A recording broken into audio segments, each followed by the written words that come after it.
I think a good intro too, to start. Sounded like a good, kind of what you did, Jeff, when we did the concert intro. I do. Well, you just said who you were, what you've been doing, you've been traveling across Canada. We're going to do a little tune for you from a CD that I've been touring around Canada. Okay. I'm Jeffery Straker. I'm a singer-songwriter pianist from Canada, and I've been touring my music around the country for the past 3 or 4 years full-time, and having a real good go of it. Come on! Yeah! Can you hear me now? Or should I shout? The latest album that I released is called Step Right Up, and I recorded it in Los Angeles with a producer named Justin Gray.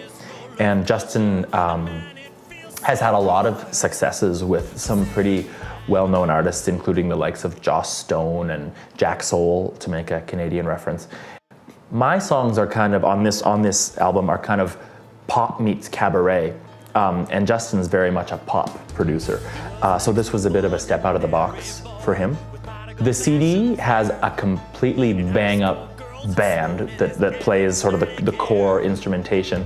But to give it the feel that we were going for, the CD also includes things like a tuba and a string section, an accordion, and even a tap dancer. And we would wake up in the morning and go into the studio and like record and make music, and it was such a great experience.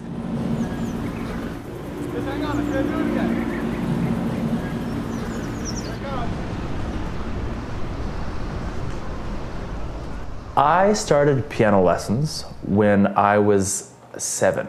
I remember Dad putting on a Fats Domino LP on their record player, and and I was really young, and I have a memory of this. And he asked, like, could you play like that? And I was like, I don't know. It was just something I had never actually tried before, but it was neat that he wanted to see if I could. And I also remember learning the intro to Tiny Dancer by Elton John. Da, da, da, da, da, da. I was playing ice hockey in the winter, and that winter on the prairies lasts forever, and I hated playing hockey. And piano, being so involved in my piano studies, was a great way to be able to quit hockey with a very legitimate excuse. And all my friends understood this, like, well, he obviously has this really musical propensity, he's going to play music. But I was just thanking my lucky stars that I didn't have to play hockey anymore. I sucked at hockey. It was terrible. It was embarrassing, actually. When I was in senior high school, I started to go into the nearest city to study at a university with a professor there. So Beethoven taught a guy named Czerny. Czerny taught a guy named Leschetizky. Leschetizky taught a guy named Howard Wells. Howard Wells taught Thomas Mansart. Thomas Mansart taught Frank Crumley, and Frank Crumley taught me. So there's 6 degrees that connects teachers and students all the way to Beethoven.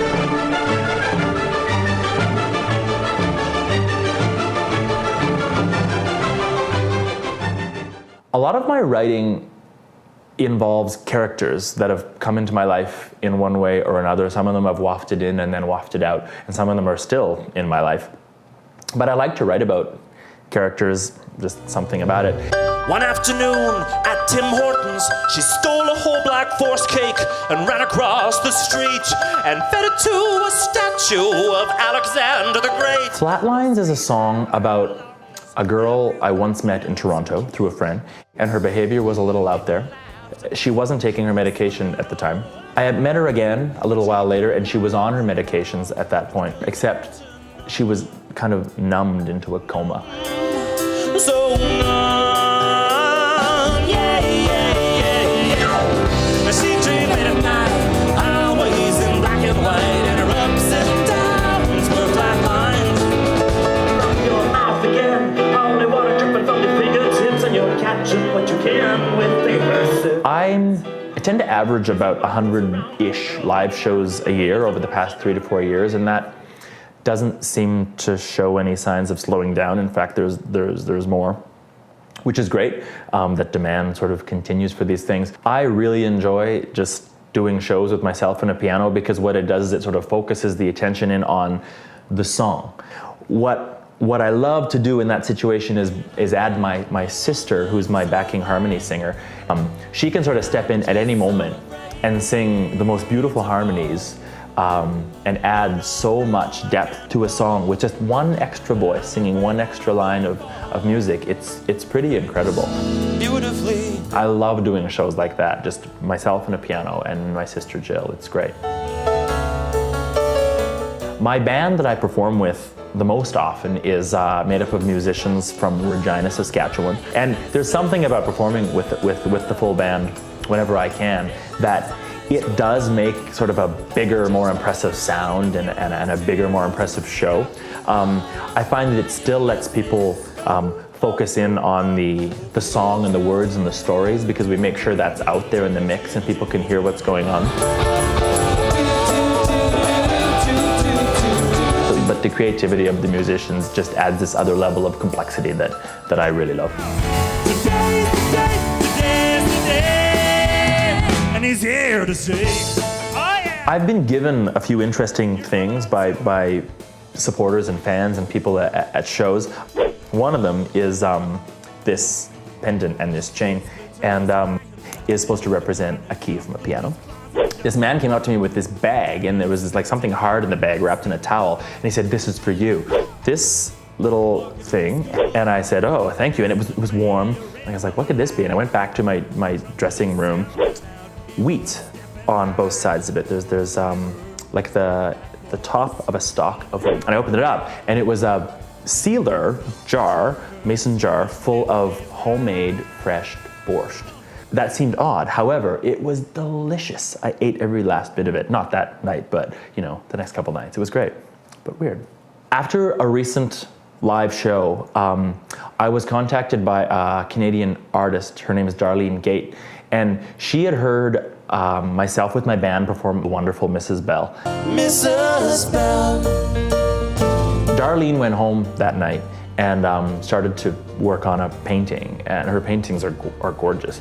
And she called it Mrs. Bell's Loneliness. I was so flattered that a song inspired another work of art. It was such a compliment. One of the songs from the album Step Right Up is called Hypnotized, and I made that into a music video with a company called Raw Footage Productions, who were fantastic to work with. Thanking you for this little favor. These butterflies are dipped in silver. We shot that video in Toronto, and it was a funny process getting it done. It was an incredible experience, and I tell this story all the time.